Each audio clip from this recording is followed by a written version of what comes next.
What's up, audit fans? Now, one of the things I wanted to try and do this year was to push myself a little bit on YouTube. So one of those things that I have on my list is to try vlogging. Got no idea what I'm doing, no idea what I'm going to talk about each week, but I guess this is sort of like a vlog inside the life of an audit teacher, and we'll see what we cover throughout the year. I'll be interested to hear your feedback about what you might like me to talk about as well.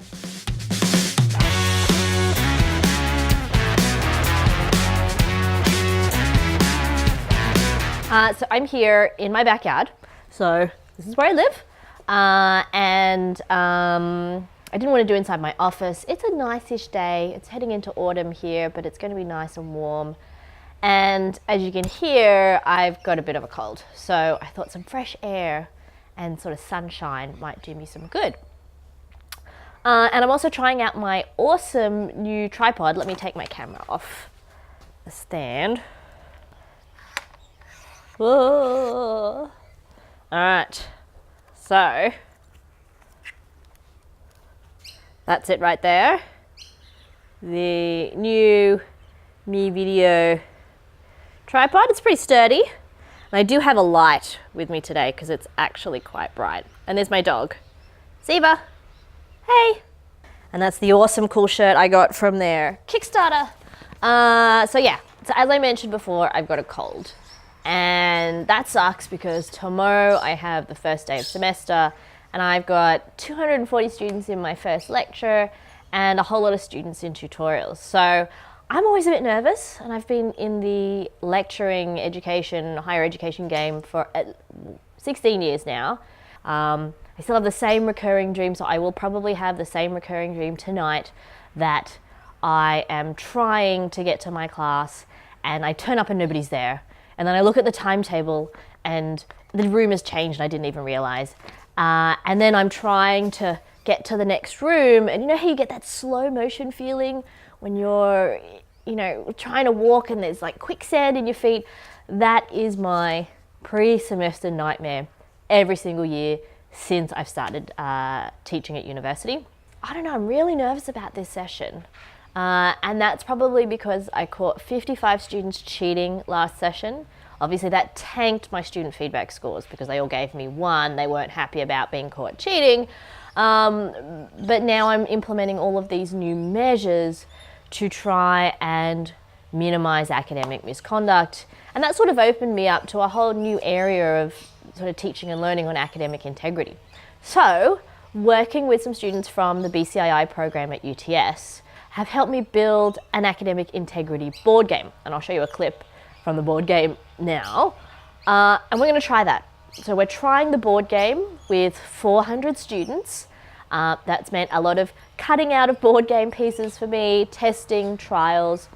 So I'm really excited to try the board game. We hope students engage with it. And we really hope, fingers crossed, that it helps them understand what academic integrity is about. Because of the 55 students I caught cheating, most of them didn't realize that plagiarism on an assessment, on a small assessment, would be counted as cheating. They didn't think that if they plagiarized on a speech, it was cheating. So we're trying to really make sure that students have a good understanding of what academic integrity is all about and what cheating and plagiarism are, and how to avoid that and how to get help. I'm also going to be showing my students a fantastic new film that back in December, I approached our Deputy Vice Chancellor Education, Professor Shirley Alexandra, and I said, let's make a film about academic integrity and cheating and showing students the consequences. And we worked with the fantastic director and screenwriter, George Katzi. And that film is awesome. If I can show it to you, once we have it officially, I have the official go to show it to you, I will.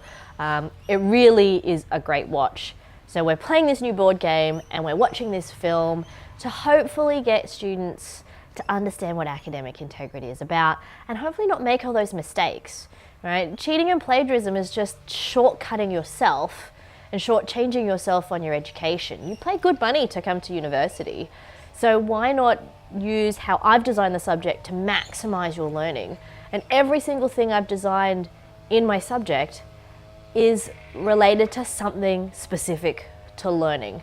And sometimes I don't think students realize that. I think they just think we just pack crap into the curriculum because, hey, that sounds good, or this is how we've always done it. But I'm a really big believer in making sure that we design assessments and have constructive alignment. So our objectives align with the learning materials, align with our learning activities, align with all of our assessments. And in audit, this is one of the last steps before you go out into the workplace. So having assessments that help you prepare to go to work is really, really critical. The video interview is something that we do, and that's where I caught all the students cheating. So I really hope students take advantage of it this year to really help themselves develop those skills to move forward. Now, I've also got a new lecture format. So last year in my night lecture, I had 180 students enrolled, and only 10 showed up. So we were in a big lecture theatre, and 10 students would show up each week. And in the very last week, because I thought there'd be exam hints, I got 20 or maybe 18. And in my day lecture, where I had maybe 250 enrolled, I only had 40 students. And when we asked them, they said, oh, Amanda, the videos of the lectures are so great, we'd rather do that. So we've offered them that option this semester. You can come to the in-person one and interact with me and do live activities using our Learning Catalytics platform. Or if you prefer watching the video because of time constraints, or that's how you prefer to learn, then enroll in the online option, get the video, you'll still get all the activities, you'll get to do all the activities inside our learning management system. So I have my fingers crossed that really works out and we get good educational outcomes from that. What else am I nervous about before tomorrow? Is anybody going to turn up to class? Academics are humans too, so we do want you to like us.